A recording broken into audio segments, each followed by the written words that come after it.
Hey y'all, Mike with Cardboard Kingdom. Welcome back to another Disney Lorcana market update video. Today is Wednesday, the 28th. Happy Wednesday to everybody. Happy Hump Day.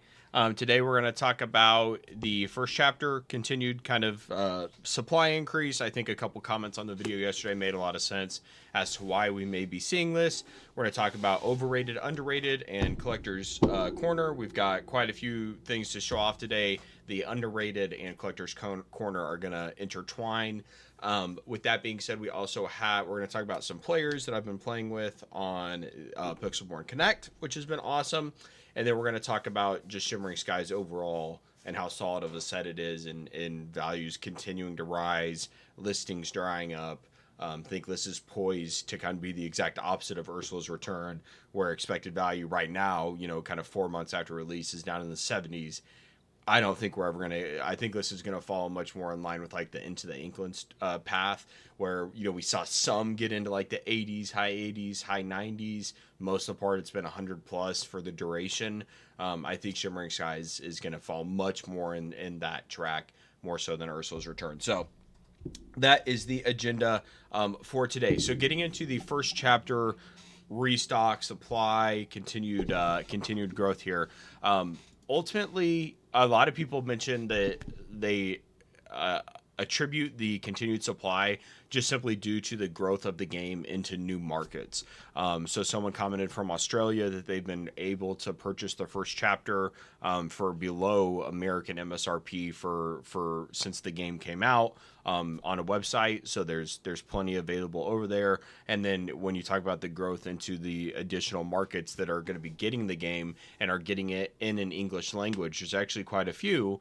And so that could lead to just an overall influx or additional supply of the first chapter. So while America didn't necessarily get another reprint apart from the one, right? There are new markets and new growth that are getting English cards, and those are then making their way over to America because this is where the game is the most popular at the moment. And so that's increasing the overall supply. So I think that makes sense, to be completely honest, because they have been transparent about reprints in the past. The one reprint that they did, it was official. They made an announcement. It was well known. They haven't established any additional reprints or anything like that since the first reprint of the first chapter. So it's my opinion that it truly is just the growth of the game and going into new markets, people willing to ship it over to America to make more money, right? Get some free tendies, and resell it that way rather than distribute it and sell it in their native country that's getting the game. So I think that that's probably a lot of it. Once again, guys, I mean, look, we are I mean, technically, I'm pretty sure the first chapter was released on September 1st of 2023. So we are still technically not even a year in. And at the end of the day, I mean, we are very 2 to 3 years from now, we are going to think back and say, first chapter boxes were available for $200 and I didn't buy them. Like, what was I thinking? I truthfully think that in a few years, that's going to be the mindset, and that is whenever you see these restocks, you don't panic, right? Because there's additional supply on the market. You use it to lower your cost basis if you have the funds and if it makes sense, right? Maybe you're like me, like I've got enough capital tied up in the first chapter where if I can get some boxes for MSRP, sure. But apart from that, I'm just not actively looking to buy anymore. There's other stuff that I need, whether it's for play sets or I want to add, different cards to my collection. Right now, I'm definitely trying to get in a higher capital position to acquire trophy cards as we round out the end of this year and head into 2025. So like I'm not really in the position to acquire first chapter. I'm happy with what we have, but at the end of the day, if you need to lower your cost basis, I think that right now is a very good time. And we are $208 for our first chapter box is a very, very, very good purchase. And look, whether that's a year from now that we get back to the all-time highs, 2 years, I don't know. But when the supply dries up, this thing is going to run.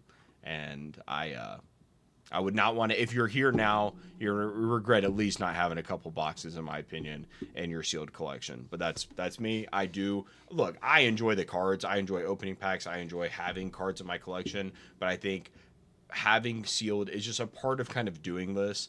At the end of the day, it's not as fun. I don't fault anyone for not doing it. I want to rip the packs, all the time. But at the end of the day, I think that it just makes sense.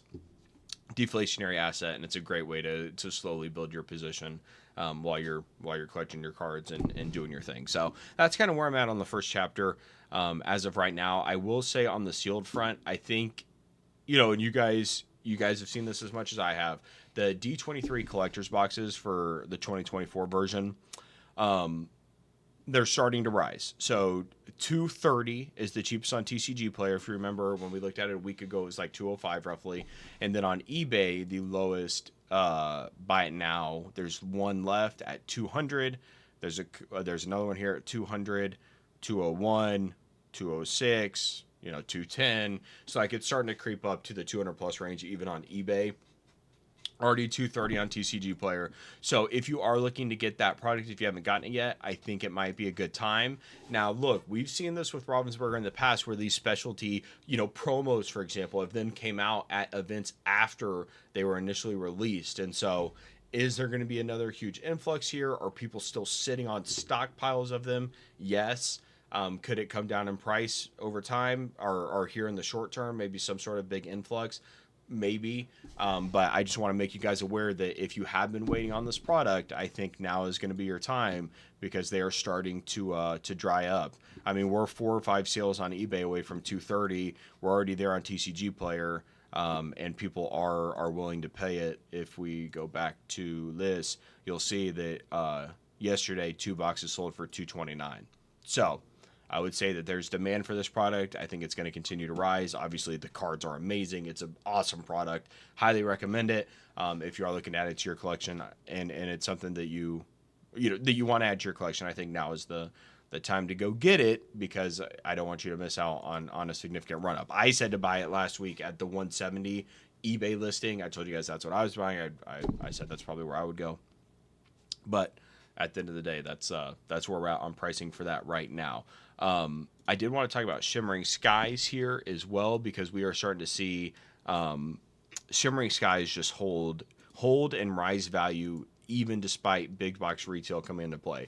So the first card I want to highlight is the Mufasa. So obviously this is, like, in my opinion, the chase card of the set from a collector's point of view. It's also incredibly playable for anyone who plays Sapphire. So anytime you have those two things that mix, you're going to reach elevated prices for the enchanteds.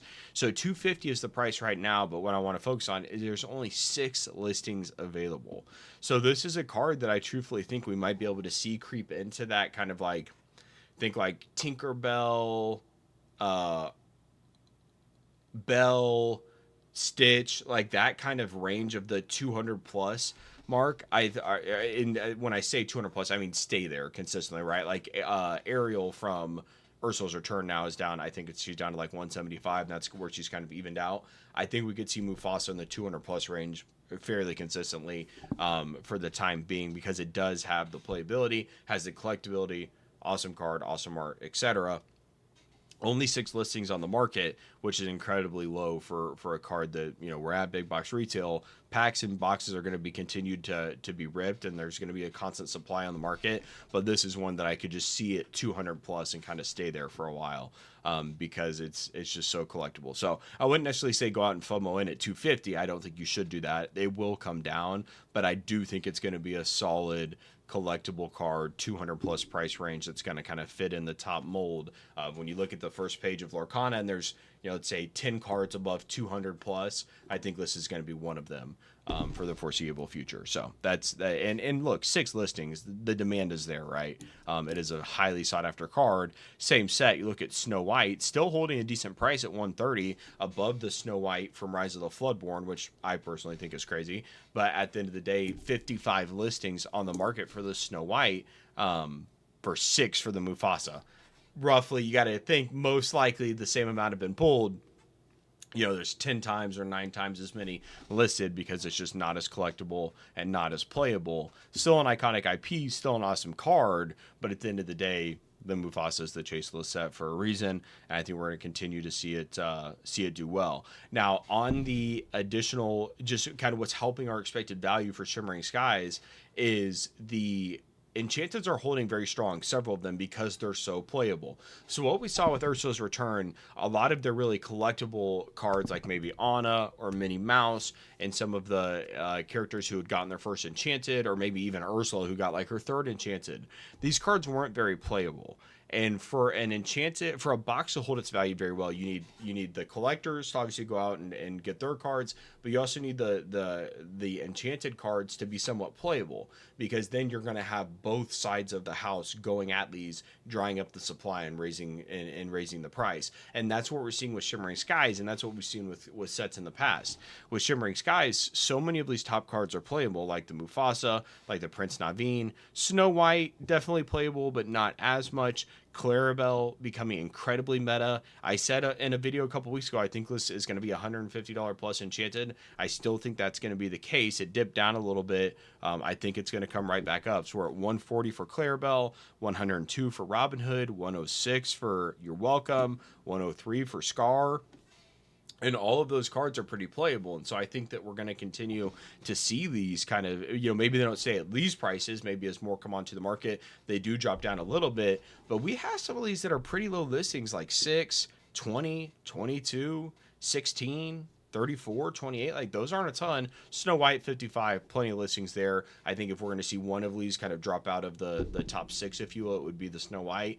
But at the end of the day, I just think Shimmering Skies is in a very, very strong spot to remain steady, because so many of the cards are playable. You look at the legendary Clarabelle, she's already almost up to $40. Prince and Beans came down a little bit at 22. Mufasa, 21, 22.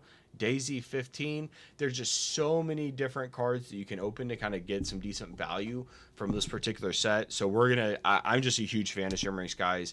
And it's crazy to think back, like, I would say 3 weeks before release of Shimmering Skies, we had gotten the initial release of Enchanteds, and I was not a fan of them at all. We got like Finders Keepers, the Archimedes, and like the Revive card, maybe like Royal Tantrum. Like, I liked them, but they were different. I wasn't sure, about it. I was kind of just like, meh, I might pass on the set. And I almost canceled my pre-order case of Shimmering Skies.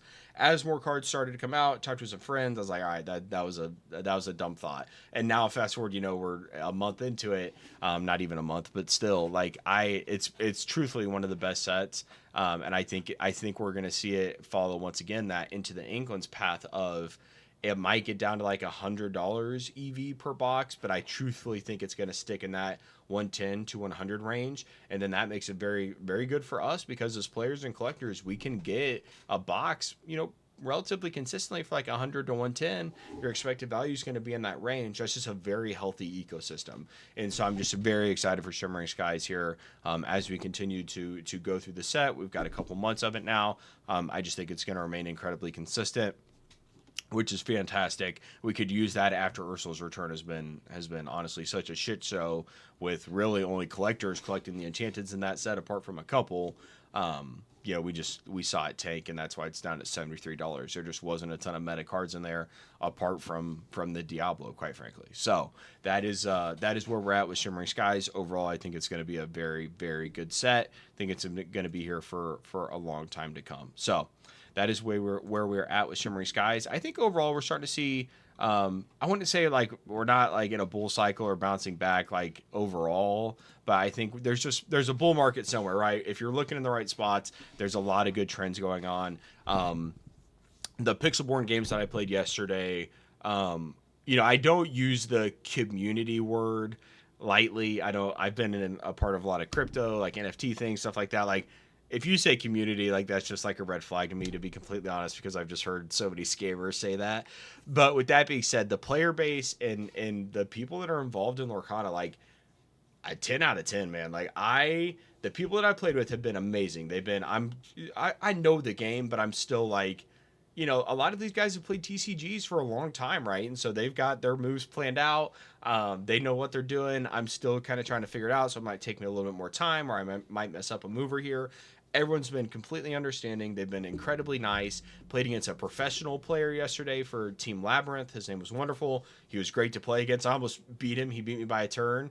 And I probably wasn't ever going to win, to be fair, but I was one turn away from winning. He drew a card that he needed, and it ended the game. But he was incredibly nice. He was very intimidating. He had like a 2016 Nebraska Magic the Gathering like championship mat. So when I see that as someone who's new to trading card games, that he's like winning championships 8 years ago at Magic, I'm like, well, all right, this is chalk. Like, why am I even playing this guy? But the game was really close. It was a ton of fun. He was very nice, like I said. Played another guy who was super chill. Played him a couple times. It was great to play games with him. He opened a box, pulled an Elsa. Never had really played trading card games. He said he was an avid chess player and has found Lorcana incredibly fun. He's going to Vegas, wishing him the best of luck. His name's Hooded Biscuit. He was a really cool guy to play with. I had a really good time with him. But overall, just everyone's been very, very awesome, to be completely honest. Like every person I probably played like maybe like 40 Pixelborn games now, give or take, and just literally every single person has been awesome to play with.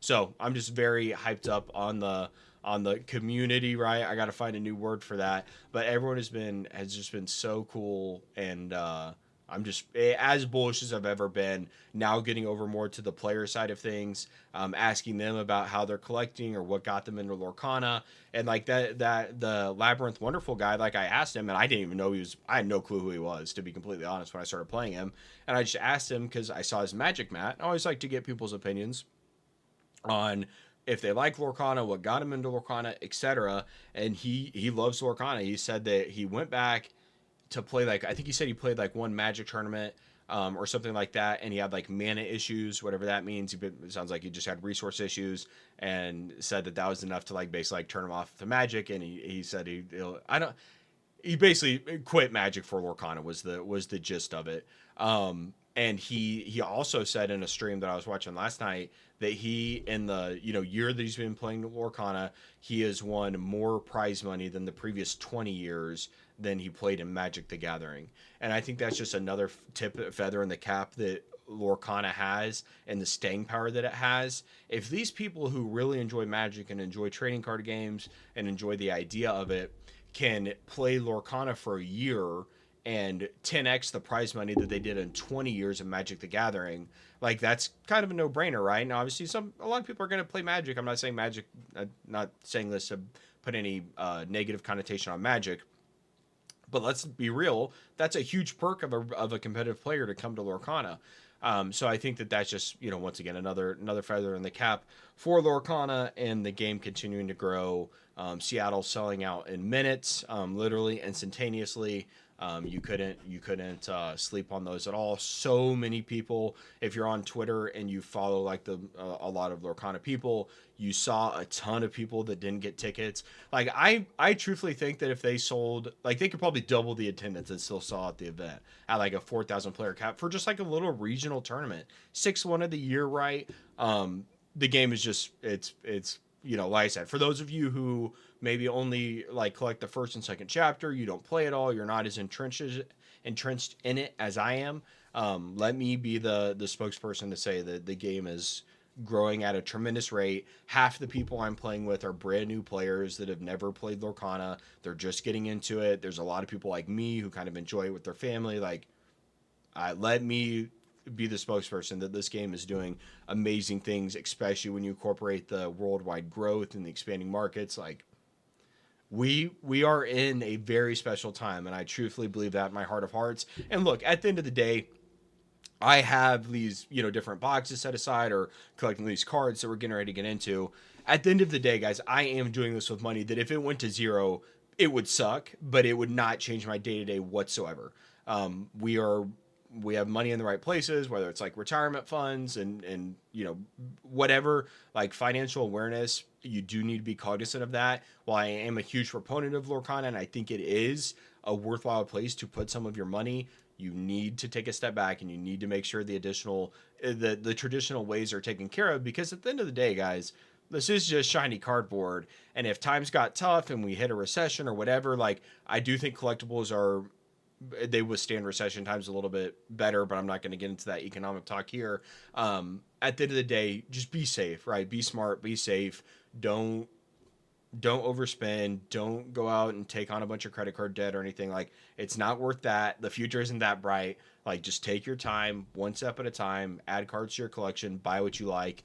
And I truthfully think that, we're going to be very grateful 5, 10, 15 years from now, as we continue, as the game continues to grow, as our collections grow. I'm just as bullish as I've ever been on Lorcana. So, with that being said, guys, we are going to get into overrated, underrated, and collector's corner. So, my overrated today, I know several people in our community. Now that I say that word every time, like, Jesus. There are a lot of people in my community that like the first print of the first chapter. I made videos about this before. If you've been with me for a long time, you've probably heard it. The channel has grown quite a bit recently, so thank you to everyone who has subscribed to the channel. I think we're closing in on maybe 800 subscribers, which is really cool. Would have never thought in a million years that we would be here so quickly. So thank you to everyone who has subscribed to the channel, likes the videos, etc. It means a lot to me. With that being said, I have been very, very against the first print wave of sealed product for a long time, and I continue to hold that thought. For those that don't know, there are different print waves of the first chapter. So there was the initial first print wave for September 2023 release. There was then a second print wave that was like November. There was then the full reprint as we got into 2024. And so there's like all these multiple print waves that happen throughout Lorcana. And there's, from the beginning, there's been a premium on the first print wave as if it's like the first edition. These boxes go for significantly more than a traditional sealed product. And so I wanted to kind of show you guys, for those of you that are not familiar, let's see here. Let's go back to the home page. A sealed case of a regular sealed case, first chapter, 88, let's say 850 to just round it up. When we look at the most recent sale of a sealed booster box case on eBay on June 16th, so 12 days ago, a box ended at $3,065. So we are now talking about an over 300% markup on the, or 3x on the first chapter case of just, second print, third print, whatever print. That's how much of a premium this first print box is getting. And what I want to reiterate for anyone who is new to Lorcana, or maybe you're looking into these products, there are a couple. I'll give you the benefits first of this particular case. You are going to get some errata errors where the text has been updated on the cards to read a different way. So those are considered error cards. They're errata errors. They're not a significant premium, but there is a little bit of a premium on those cards. So you will get a little bit of additional money for pulling those cards because they are error versions. They can only be found in the first print wave. Last I checked, I think you could get a complete set of the errata errors for like $20, $20 or $30. So maybe you pull like 2 or 3 complete sets of those. You're able to sell them. Maybe you make back like $100. I don't know, just ballparking it. But the second thing would be, as of right now, the only other print difference that we know of is the double sword genie error, which it's not really an error. It's more of a, I don't know if you want to call it an error or not. But at the end of the day, the first print genie has 2 swords on it. In the top, there's a shadow. There's a regular sword. Then there's a shadow of the sword. In the corrected version, and on the any other print run, there's only 1 sword. So that is like a defining indicator on the card that says, okay, this is from the first print wave. I've had genies from the first print wave and any other print wave, and they are different. You can see the sword. It's very clear and identifiable. And so that genie with the double swords will command a little bit of a premium. I haven't looked at those cards lately, but last I checked, I think they were like $100 to $200 more than a regular genie. So there is that premium there as well if you pull the first print genie with the double sword error, we'll call it. Now, with that being said, apart from that, the cards there is no difference in value. Now, a lot of you guys will say, well, I prefer the first chapter, I prefer the first print wave, Mike, because the colors are more vibrant and they're more clean. And, to each their own. I personally, I have both. I can't tell the difference. But if that's your preference, then go out, seek them out, and buy them. I would just avoid buying the sealed cases because at the end of the day, there is no first edition indicator. There is no difference in the cards when it comes to the grading companies, and therefore any premium should be like 5 to 10%.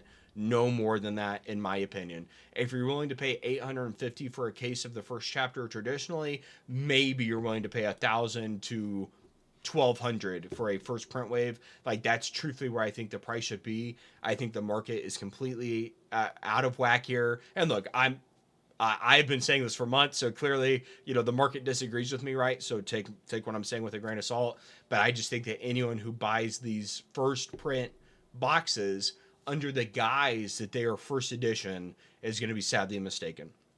The only first edition cards in Lorcana is the 2023 collector's box from our 2022 D23 Expo collector's box, right? The first box set, as well as the Mickey Mouse.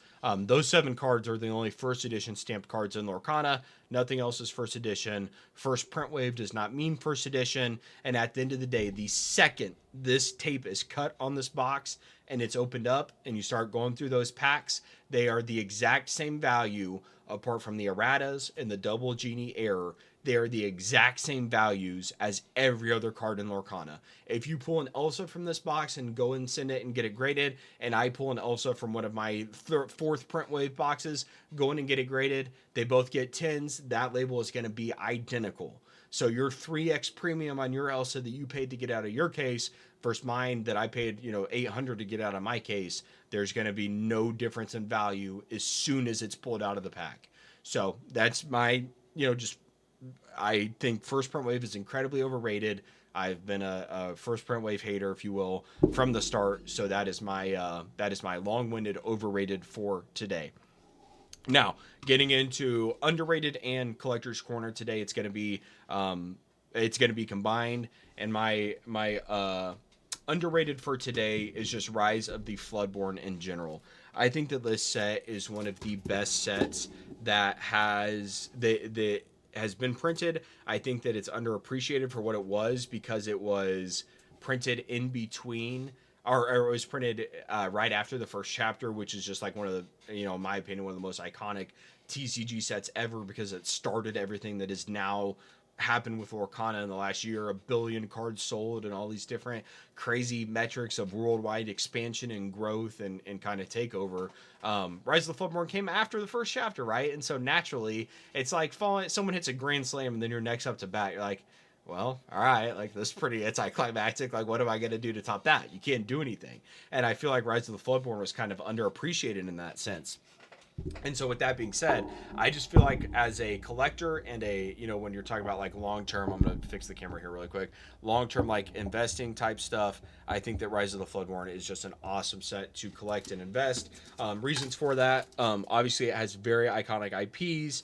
We have the Cinderella, we have the Alice, we have the Snow White, 3 awesome, princess characters or IPs that are going to continue to drive the value as it grows as a collectible. I think that these cards are going to be chase cards. They're going to be highly sought after, and they all come from that set. So it's got some really cool cards in it, apart from this, but as well as just from a collectible point of view, it's got some really awesome artworks. But then it's also not printed as much, so it's a lot more scarce. So the first chapter got a full reprint, right? But at the end of the day, the Rise of the Floodborn was never reprinted. And so there's just a lot less of these cards out there. Like when you look at the pop report for these enchanted cards, we're talking like an eighth of what's out there for the first chapter cards when you compare them. And so at the end of the day, I think that there's definitely there's plenty more to be graded of set 2. So I don't want to act like the pop report's in any sort of finite spot.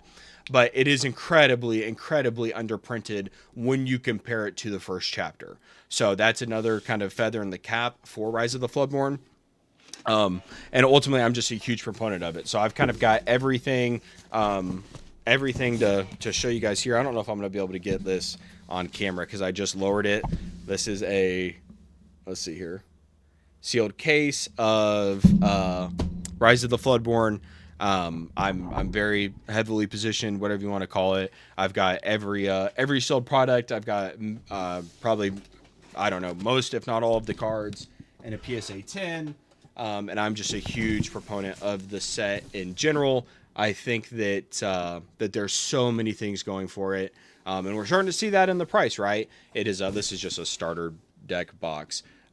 Quick side note: the starter decks actually look really cool when they're out of the box. I think they display very well. So just unrelated, but I am a fan of them as a display piece. But with that being said, I forgot where I was going, but there's just not that many of them. They're very hard to grade, and we're starting to see that reflected in the price with a booster box now up at like 150. I think that we're going to continue to see that go up simply due to a lack of demand. I think the set overall was really good as well because of this box. It had the booster boxes, it had the trove, it had kind of the traditional stuff, but where chapter 1 had the gift set, this had the collector's set.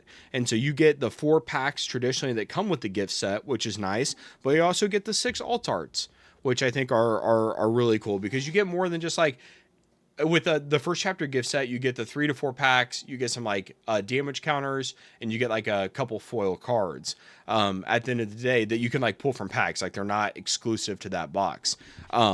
With this box, you get the 4 packs of Rise of the Floodborn, and you also get card value that, when you take into account the packs plus the card value, like you're probably like above MSRP in terms of value. So I am a huge fan of Rise of the Floodborn overall. I think this box is a great box. It's packed with a ton of value. It displays very well. It's a very cool looking box. And at the end of the day, I'm just, I'm a huge fan of Rise of the Floodborn. So that is my underrated. I think it's overshadowed because it had such an iconic set in front of it. But I think from top to bottom, when you look at the collector's pieces with some of the enchanteds, this is obviously one of my favorite cards of all time in Lorcana. I talk about it ad nauseum. But when you talk about the collectability of the cards, you talk about the sets from top to bottom with the booster boxes, troves, and then the gift set with the collector's box.